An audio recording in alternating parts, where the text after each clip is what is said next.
Hello, everyone. My name is Felipa, and this is day 33 of my year-long reading plan of getting through the Bible. So today, day 33, I started on Balak's first message for Balaam is refused.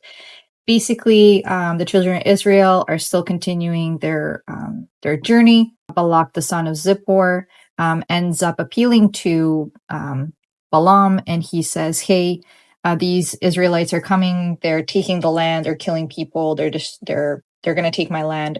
Come and join my forces and help me take them down." And so then we have this really big portion of these next couple of chapters where Balaam basically refuses and says, God is telling me not to participate. And then God actually says, go and see what Balak has to say. So we have this part here where Balaam prepares these 7 altars and he makes an offering, and the Lord puts a word in his mouth, which he then returns to Balak and tells him what God said. And God essentially told him, like, don't touch the people of Israel. They will destroy you, pretty much. And Balak's not happy. And in chapter 23, verse 8, Balaam says, "How shall I curse whom God hath not cursed? Or how shall I defy whom the Lord hath not defied?" So he says, like, you're asking me to hate on somebody that God's telling me not to hate on.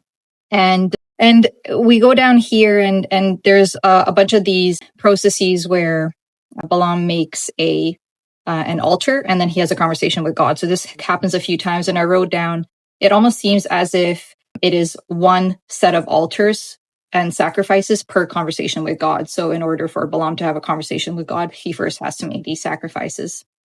And so anyway, so Balak is angry at Balaam because he's not helping him destroy the people of Israel. And Balaam ends up prophesying the Star of Jacob. And it says here, he had said, which heard the words of God and knew the knowledge of the Most High, which saw the vision of the Almighty, falling into a trance, but having his eyes open, that this is God's will, and that essentially Balaam believes in it, and he shares this with Balak. And the people of Israel continue their journey, and unfortunately, they end up in a situation where they abode in Shittim, and it says the people began to commit whoredom with the daughters of Moab. And the Lord speaks to Moses. He says, take all the heads of those people, hang them up before the Lord. And Moses does so because God is unhappy with the way that the people have been acting.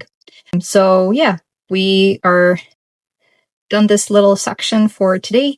Tomorrow is day 34, and I start on chapter 26, a second census of Israel. So I will let you know where we go from there.